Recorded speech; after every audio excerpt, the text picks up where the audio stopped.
Injuries are always very disappointing and frustrating, but that's part of basketball. That's part of the game. You know, you just have to go through it. Ito ang matipid na nasambit ni high-profile rookie Chris Chu bago ang laban ng Rain or Shine Elasto Painters kontra Petron Blaze Boosters kagabi. Pero matapos ang tila magandang warm-up na sinundan ng impresibong 6-minute performance sa first half, iika-ika namang lumabas ng hardcourt si Chu. Ang siste, nagtamo ng pulled hamstring ang dating Ateneo Blue Eagle. Ayon kay Rain or Shine therapist J.D. Kalinawan, ang injury ay iba sa nauna nang inalagaan ng isang buwan ni Chu nitong off-season. Actually, ibang fibers ng hamstring siya na po, hindi yung dati. Kasi meron na dati, ibang area ng hamstrings. Marahil ay matatagalan ang recovery period ni Chu dahil sa exclusive video na ito na nakuna ng PTV Sports sa dugout ng Rain or Shine. Kitang-kita kung paano magsuot ng maskara ng paghihirap ang 28-year-old dribbler. Ilang ulit rin naming nakita si Chu na tila kinakausap ang hita at pinapakiusapang bumalik sa wastong kondisyon.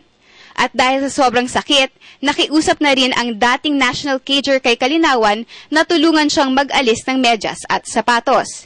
Hindi rin naiwasan ni Chu na malungkot, lalo pat maganda ang naging ritmo niya sa laro. Samantala, umaasa naman si Chu na makakabalik agad siya sa playing court upang makatulong sa kampanya ng Elasto Painters sa kabubukas na PBA Philippine Cup. Pagsubok na naman to eh.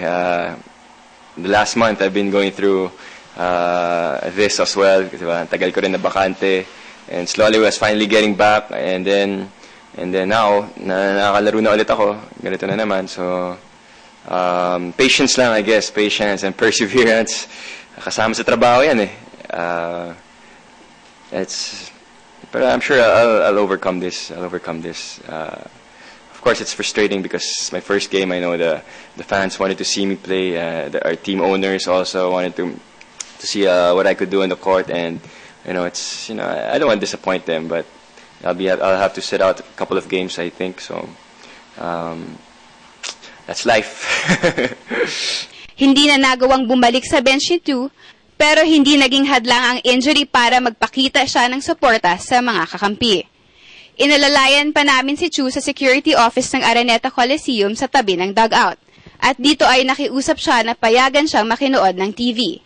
Inaasahang aabutin ng 4 na linggo ang pahinga ni Chu o katumbas ng 6 na laro na hindi siya magsusuot ng Rain or Shine uniform. Para sa PTV Sports, Meg Siozon, Telebisyon ng Bayan.